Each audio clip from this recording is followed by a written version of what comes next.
So now let's talk about the vestibular system, which is basically balance. We've talked about the ear. We already understand that the ear has got the outer part, the outer ear, basically made up of the pinna, the concha, and or the conch and the external auditory meatus. We have got the middle ear that has got a tympanic membrane, and then three ossicles, which is the malleus, the incus, and the stapes, and also two muscles, the stapedius and the tensor tympani. We also have the inner ear that is involved in hearing and equilibrium. So we've already understood hearing. So in this class, we're talking about equilibrium. So let's try to see how the components which make up the part for equilibrium look like. So we have got something like this. I'm not an artist, so please don't look at the drawing too much. Okay.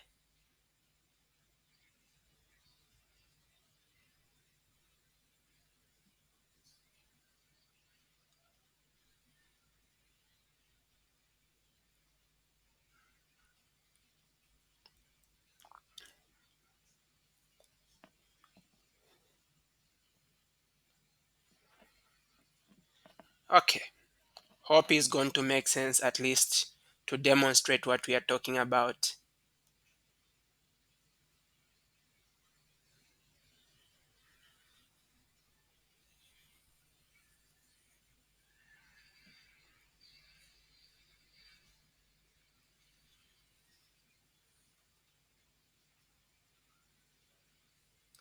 So when you look at the inner ear, it has got basically two parts. There is a part that I've put in red here. What do you think is the name of that part? Okay, so this part in red is known as the vestibular apparatus. And then the one that is in black, this is the cochlea. The cochlea is involved in hearing. The vestibular apparatus is involved in balance. The vestibular apparatus also has got two parts. There is this part. We call this as a semicircular canals. And we have got three semicircular canals.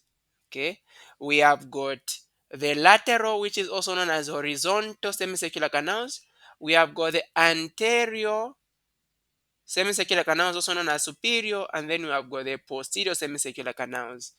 And then besides the semicircular canals, we also have this part, and we call this as a vestibule.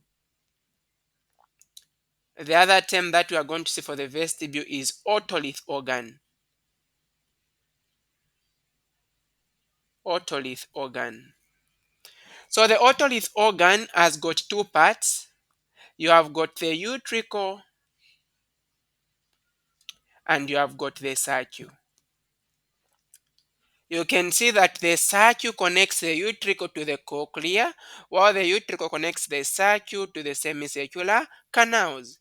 So the semicircular canals, these guys are involved in noticing angular acceleration. And then when we come to the vestibule or the otolith organ, these guys are involved in noticing what? Linear acceleration or even gravity. So what is important for us to take note is that these guys respond to change in the rate of movement and not the rate itself. So let's say you are just moving properly, right? You are moving forward at a constant velocity. These guys won't respond to that. Instead, when you start accelerating, that's when they're going to respond, depending with whether acceleration is angular or if it is linear. Okay, so let's start with the circles and the utricles. And these are the ones that we are calling as the otolith organs or the vestibule. Please, vestibule and vestibular apparatus is not the same. Vestibular apparatus includes also the semicircular canals. Otolith organs. Now, when it comes to these otolith organs, we call them otolith organs because they have got a genitus uh, compound or material that is rich in calcium carbonate, and we call that as otolith. Otolith is basically a compound that is rich in the calcium carbonate. Okay, so inside the vestibule, sorry, not the vestibule, of course, which is the sacu and the utricle, we have got what we call the mercule. So the mercule is the actual receptor that is found in the vestibule, in the utricle, and also in the sacu. All right, please take note of that.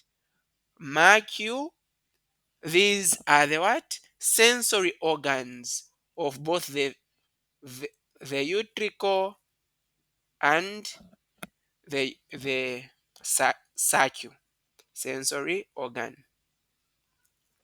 Okay, so now when you look at these sensory organs, they are going to have inside these otolith organs, inside them we are going to have the hair cells.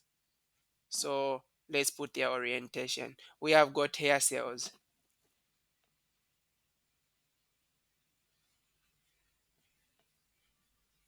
I can also put here so that we understand two different concepts. And the hair cells, we call them as type 1 and type 2. They are different from the ones found in the cochlea, where we have got the inner and outer hair cells. Here we call them type 1 and type 2. The type 1 guys, these guys are more of goblet shaped, goblet cells. That's their shape. While the type 2 guys are cylindrical in shape. Okay, there. So these guys, they are going to be inside what we are calling the otolith membrane, and then on top we are going to find what we are calling as the otolith, which are the calcium carbonate crystals. And these guys are actually going to be moving if there is any change in the rate of movement of the head. Right inside here, they are covered by what we are calling as the otolith membrane.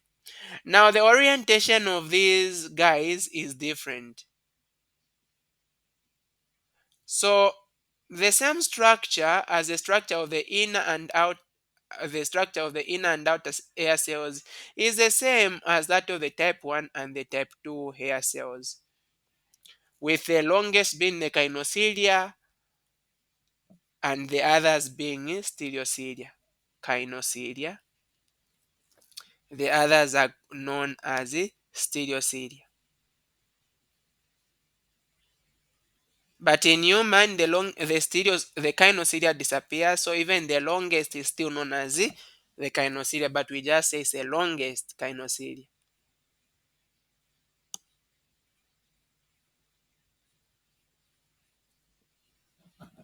Okay.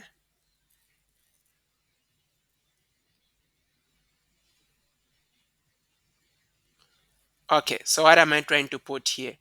What we have to know is that the utricle and the circuits are positioned at right angle to each other. So the utricles, these guys, can you see that they are straight? Think of you. U is pointing upwards. So that's the orientation of the utricle. They are positioned straight. And you can see that they are next to each other. So this is horizontal. They are horizontal. Okay? One after the other. And then the circles are positioned in a line position and they are going upwards. So that's what? Vertical orientation. So imagine when you are standing, which one do you think will notice when you start moving or anything like that?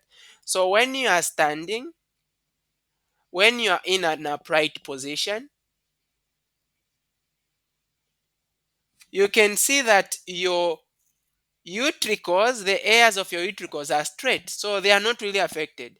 But then the circuits, can you see that these guys are going to be pushed downwards because of the effect of gravity? Okay, that's why we said that these otolith organs, they also respond to what? To gravity. Specifically, the otolith organs are responding to what? A linear acceleration, and linear acceleration is also including this gravity. Okay,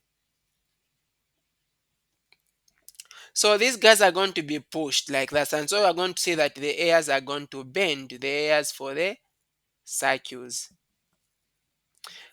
Now imagine now you are lying in bed. So what happens? When you are lying in bed, say here you are, this is the head, the orientation changes. Okay, the orientation changes.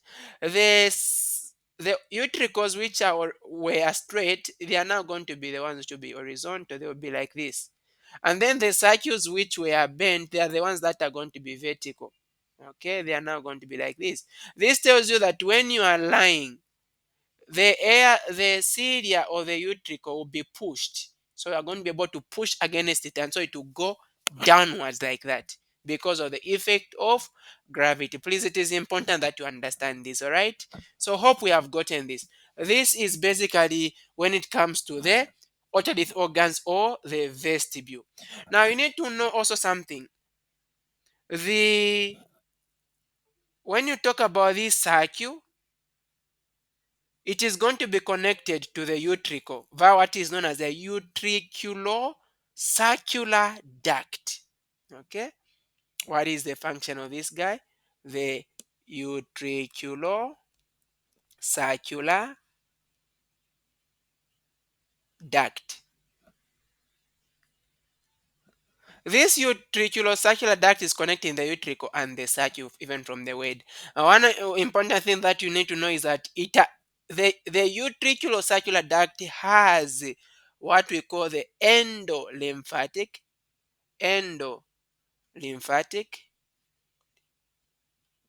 duct. And then this endolymphatic duct is then going to form the endolymphatic sac. Okay, endolymphatic. The endolymphatic sac is also known as the otic. Remember, every time you hear of otic, it has to do with hearing. Otic sac. And this one is going to be between the layers of dura, where endolymph is going to be absorbed. So what happens is that endolymph will actually be drained because remember this system, the entire of this system inside here we're going to have endolymph except for the cochlea. The scala media is the one that has endolymph. The scala tympani and vestibular has got perilymph. But for the vestibular apparatus inside, it has got endolymph. Okay, so that endolymph is going to be drained somewhere by the endolymphatic duct that is draining to the endolymphatic sac, and this is going to drain into cerebrospinal fluid. That is how this is drained. Okay, so please take note of that. Now let's go to the, by the way, also when it comes to comparing the utricles and the circles, the utricle has got a larger cavity inside its space, right? Remember, these guys have got spaces inside. So the utricle has got the biggest cavity than these other structures. Okay. So now let's talk about the semicircular canals.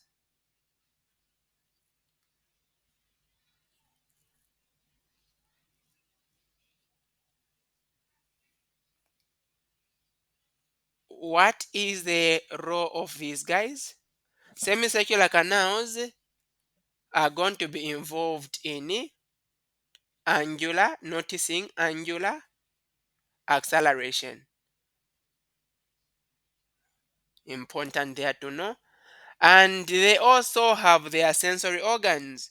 So actually at the end of each semicircular canal, you have got what we call the ampulla. The ampulla is basically a dilatation at the end of each semicircular canal. And this ampulla, inside, it is going to contain what we call crista ampullaris. Crista ampullaris. Okay.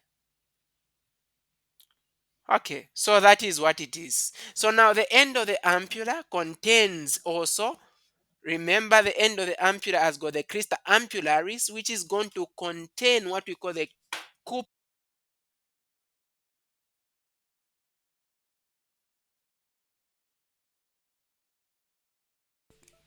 So the end is going to contain the copula. Okay, like that. And this copula is the one that is going to have the air cells. Now remember the way these guys, the way the semicircular canals are positioned will also determine how, what kind of movement of the head they're going to be able to pick up. You can see that to you have got a connection from the utricle to the uh, from the circles basically, and the utricles on the junction there, the endolymphatic duct which would drain into the endolymphatic sac which would drain into CSF. So the way these guys are positioned, the semicircular canals are positioned at right angle to each other. This is known as a superior semicircular canal, also known as the anterior. And then you have got this one. How does it look? It's lateral, right? So that's lateral. It's also known as horizontal semicircular canal. And then you also have this one which is known as a posterior semicircular canal. So the way these guys are positioned is such a way that if I'm, let's say, here is me, I want to move my head to this side. Like imagine I want to look at someone who is on my side, right? Someone who is on my side, on my left or on my right. So for me to turn my head to the left or to the right, the one that will be the semicircular canal that will be able to respond to that is going to be which one? Is going to be the lateral or the horizontal, because the air cells in this one are the ones that are positioned in such a way that when I move, there's going to be that inertia. So let's say this is the hair cell.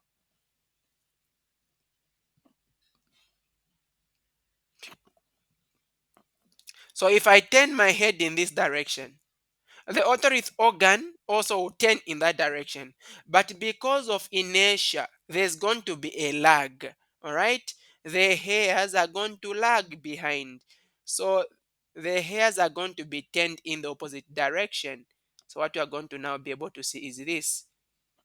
I know we know what inertia is, isn't it? So the hairs are going to turn in this direction. But my head is turning in this direction.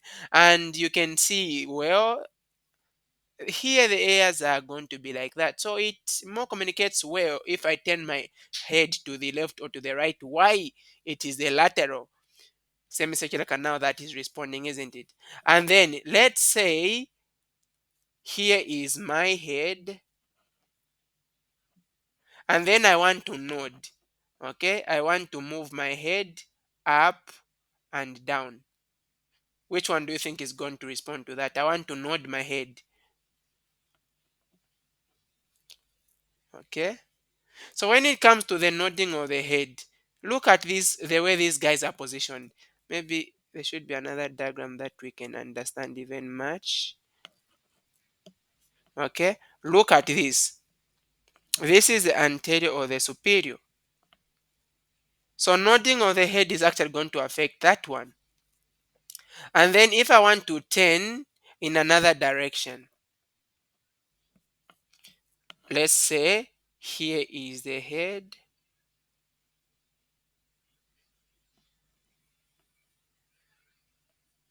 Okay, remember we've talked about turning to the left and the right and nodding.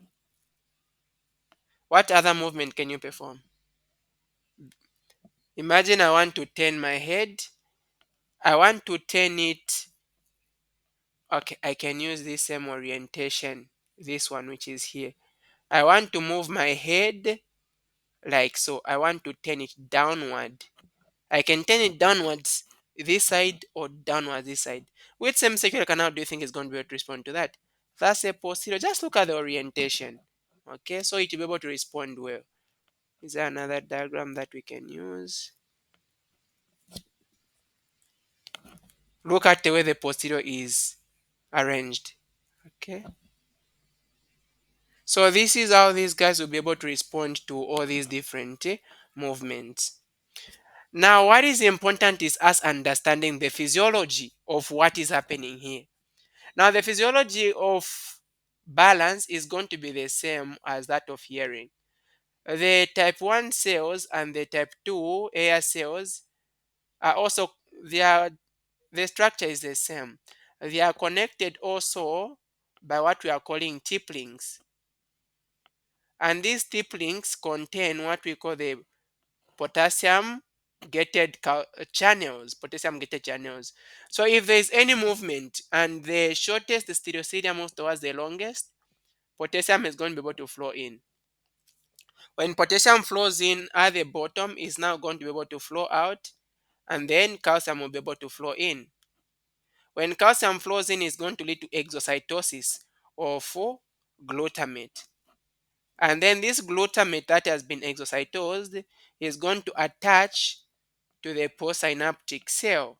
And these are the cells that are going to make up the vestibular branch of the vestibulocochlear nerve, cranial nerve number 8.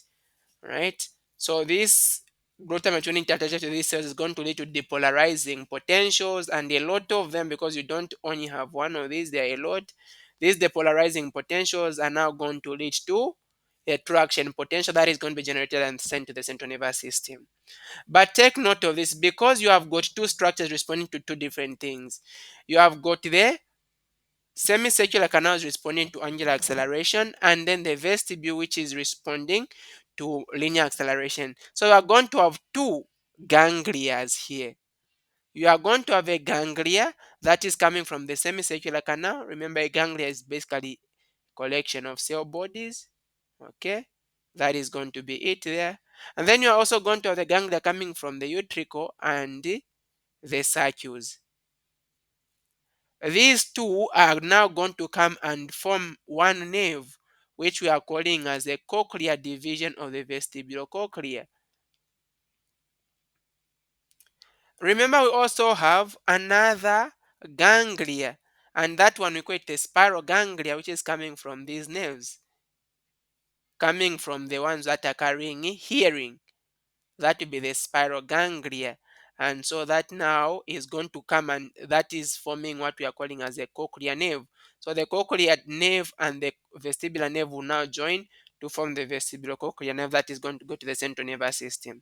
These ones are called the vestibular ganglia. This is the spiral ganglia. So I've got two vestibular ganglia and then one spiral ganglia. Together, three ganglia from the ear. Okay, and then it's going to go to the central nervous system. Please take note of that. And then what is going, we have got the vestibular nucleus. Okay,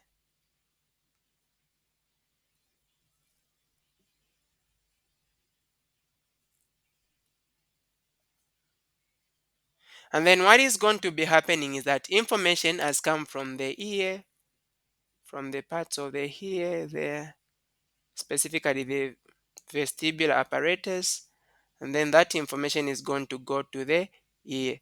And we have got another structure that is important in balance, that is the cerebellum.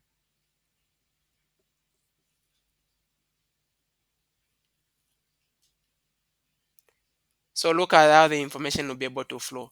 So the information flows from this part of the ear is going to go to the vestibular nucleus. From the vestibular nucleus, you can now have other fibers projecting from the vestibular nucleus going to the cerebellum. Okay, that is known as an indirect pathway to the cerebellum. You are also going to have a direct pathway. Direct pathway simply means that you are not going to the vestibular nucleus. You are basically going direct to the cerebellum, right? So that's a direct pathway to the cerebellum. And then, so the direct pathway to the cerebellum makes up what we call the rest form body. This is going to be known as the rest form body. Okay, so it's important there. Now, the fibers that project to the vestibular nucleus, some of them are going to project going upwards. Other fibers are going to be projecting going downwards. The ones going upwards, of course, they might go there so that they can control the muscles that move the eyes. The ones that are going down, they'll be controlling the muscles of the trunk so that you can have balance in case you are moving. please take note that the otolith organs, that's the vestibule and the circuits, will be able to respond when you are not moving the head. Your entire body is moving, but your head is not moving. Say you are just walking straight, okay? Or you want to turn, or you want to move, to jump, right? Please take note of that. So again, I did describe to say, which one do you think is going to respond to jumping? Because you can be moving straight. Remember, the otolith organ is involved in linear acceleration. You can be linearly accelerating going forward, or linearly accelerating going upward, like in an elevator. So going upwards, what to respond to that is going to be the circuit. Linear acceleration going upwards, because you can see how the airs are in the orientation. But linear acceleration in the size, in the horizontal direction, is going to be the what? Is going to be the utricals. Please take note of that, right? That is good to know. And then, so we have already discussed what is going to happen there. Okay, the fibers going up, some fibers are going down. What are the fibers going to the cerebellum going to do? Of course, it's also going to help just so that you can be well balanced. But then let's understand this a bit more in detail so that we see what is really happening. So we have got what we are calling as the vestibular nucleus. The vestibular nucleus has got different components. Okay, it has got different components. Now, say we have got a pathway going upwards,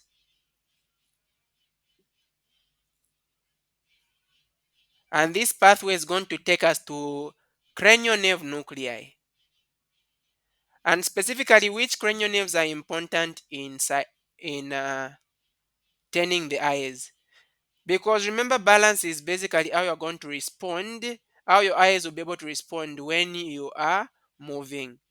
Let's say, for example, you are looking at something and then you start turning your head. You want to fix your gaze on that thing. So you can be turning your head, but then your gaze is still fixed on that same thing. Okay. So I've got cranial nerve number 4. We have got cranial nerve number 6. This is cranial nerve number 6. And then we have got cranial nerve number 4. And then we are going to have cranial nerve number 3.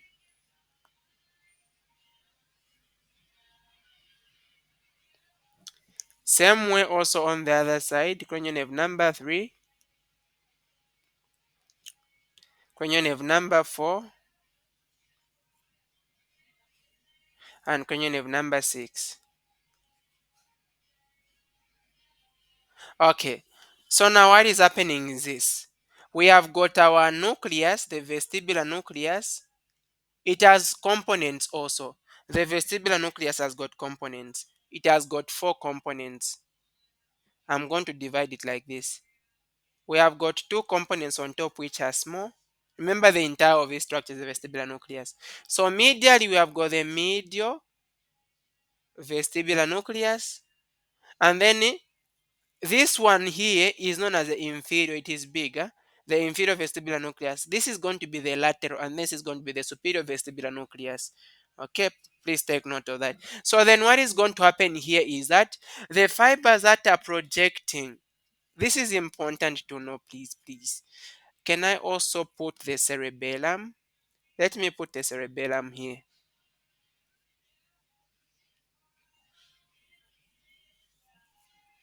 Okay. So the fibers that are projecting, first to begin with, from the medial vestibular nucleus, they are going to go, number one, they are going to go into this system. They are going to go to the contralateral side and to the ipsilateral side. And then they are going to send ascending nerves, or ascending fibers and descending fibers, both contralateral and ipsilateral. Please take note, for the fibers coming from the medial vestibular nucleus, besides sending these contralateral and ipsilateral fibers both ascending and descending, they are also going to send fibers to the cerebellum. Okay, that is from the medial. How about, let's talk about the inferior. Where are the fibers going from the inferior vestibular nucleus? So from the inferior vestibular nucleus, we are only having fibers going to the cerebellum. Okay? Only. And then how about the superior? So from the superior, please take note, you are only having fibers which are going up. You only have ascending fibers and they are only ipsilateral. Take note of that, very vital. And then the last, which is the lateral. Now, the lateral does not send any fibers into this system. So, what is this system we're talking about then? This system is known as the medial longitudinal fasciculus. Medial longitudinal fasciculus. For the fibers that are going down, the fibers going down in the medial longitudinal fasciculus, we are calling these guys as the medial, okay, the medial vestibular. Remember, they're coming from the vestibular system, but they are going down. When you're going down, where are you going? To the spinal cord. So this is known as the medial vestibular spinal tract.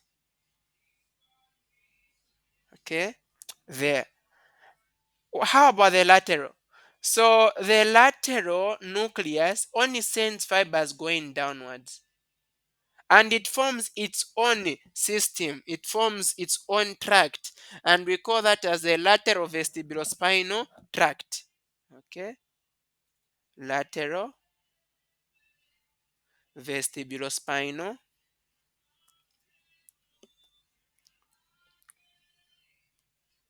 tract. Hope this is clear. But then what is going to happen is this: the cerebellum can also send fibers back to the lateral vestibular nucleus. And those fibers that it is sending, look at the way they are going to be. Let me use another color here. So it will send fibers like this.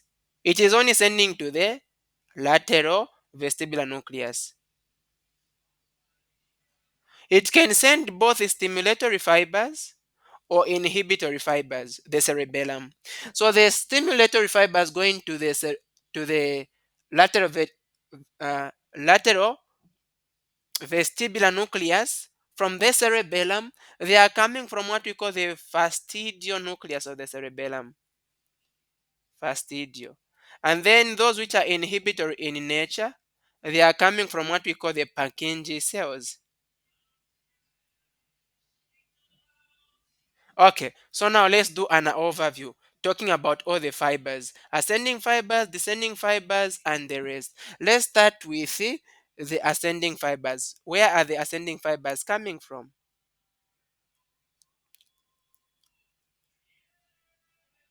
So the ascending fibers, you can see, where are they coming from? Look at this. From the medial, I've got ascending both contralateral and ipsilateral. So the ascending fibers we have got from the medial vestibular nucleus. And this is both contralateral and ipsilateral. In other words, it's bilateral, isn't it? What other fibers can you see which are ascending? From the superior vestibular nucleus. So superior vestibular nucleus, you have ascending fibers, but they are only ipsilateral. Okay, so that is about the ascending fibers, and let's talk about the descending fibers.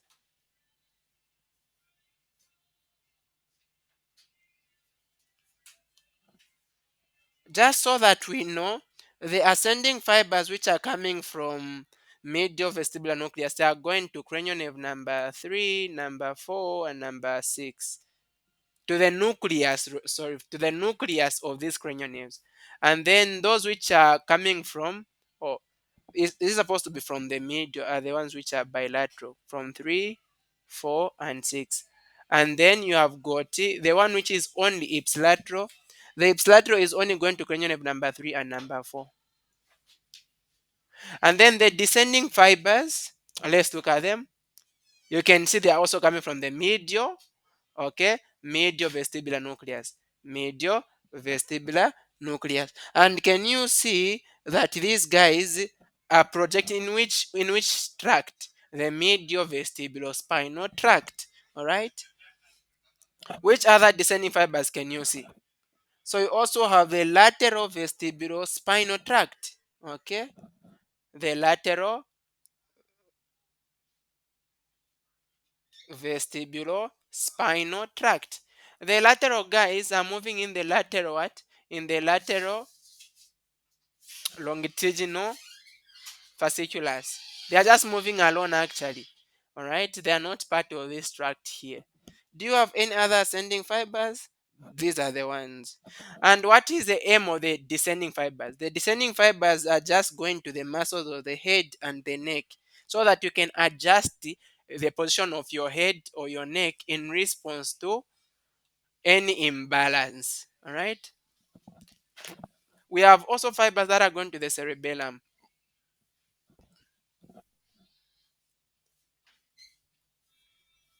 But to the cerebellum, we have got the cerebellar afferents and the efferents.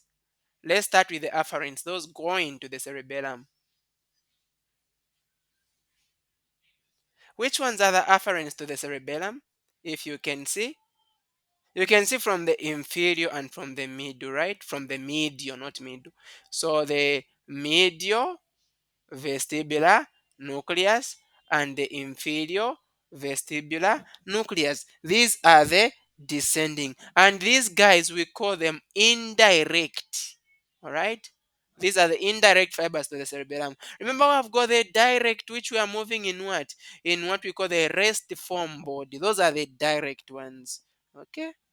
And where are these fibers going if they go to the cerebellum? They are going to what we call the flocculonodular lobe of the cerebellum. You already know the efferents, those coming from the cerebellum, isn't it? These are the ones from the first due nucleus and the Purkinje cells. And then you are also going to have some fibers that are going to go to the cortex. They are coming from the vestibular nucleus to the cortex. So what do you think is going to be the name of these fibers? These are known as the vestibulocortical. Okay, the vestibulocortical pathway. And how about these guys? So the vestibulocortical pathway, these guys, what they are doing is they are moving from the superior. Look at this. Can you see these guys? From the superior vestibular nucleus, they are going to the cerebral cortex, and that is via the medial longitudinal fasciculars. Superior, okay, vestibular nucleus via the medial longitudinal fasciculars. And where are they going? Before they can reach to the cerebral cortex, they are first going to go to the thalamus. And in the thalamus, there is specifically an area which is known as the ventral basal complex. That is where they are going to go. And then from there, now they are going to move to area 3A of the cerebral cortex. And this area 3A is just next to the primary motor area. And the reason as to why you are going to the cortex is so that you can be consciously aware of your body position in space and to be aware of any movement. So this is about the vestibular system. There are just some few things that can go wrong in this system. Okay. So really, what can go wrong? So you can see this is how we get to respond. So this is what we are from talking about. This is how we get to respond when there is any movement. So let's say, for example, you are rotating your head to one end. You are rotating your head in this direction. The eye is going to move in the opposite direction so that you can fix your gaze on one thing that you are looking at. And so what you can see is that this muscle here, which is basically going to be the lateral rectus, on the one side is going to be stimulated, the one this side will be inhibited, and then the middle rectus, the other side will be stimulated, the other one will be inhibited, so that you can fix your gaze on an object. Now, stigmas, it refers to the repetitive movement of the eye, all right, that is produced when you get, let's say I put a pen in front of you and then I move it. I ask you to be looking at it. So that you produce that movement of the eye. And this movement of the eyes are influenced by the vestibular nucleus, as we have already said, which will send these fibers to the cranial nerve nuclei. Okay. So when the head and the body rotates, the eyes are going to move in a direction opposite to that of the rotation. But what is going to happen is that, remember, I've moved let's say I moved my head to the left. My eyes are going to move to the right. Then the eyes will move rapidly to the same direction as the direction of the rotation. So first it will move slowly to the opposite direction, to the direction of the head, and then they'll move now fast to the same direction of the rotation, and that is known as the saccadic movement. And then you'll be able to fix your gaze on another thing. Okay. So the slow movement of the eye is controlled by the vestibular nucleus and involves the medial longitudinal fasciculus, whereas the saccadic, or the fast movement of the eye, which moves in the same direction, is controlled by the paramedian pontine reticular formation. Okay. And this movement is known as the vestibulo oculomotor reflex. When there is an imbalance, your eyes and your motor system also get to move, like you're also stimulating different muscles, okay, the muscles of the eye, so that they move in the opposite direction, so that you fix your gaze on one thing. When nystagmus is equal in velocity in both directions, like the way the eyes are moving to the left and to the right are equal, that's known as pendular nystagmus. But in Jake nystagmus, there is a slow phase of movement that is followed by a fast phase in the opposite direction. Okay. Remember, fast phase was supposed to be in the same direction. That was the saccadic, but in Jake nystagmus is opposite.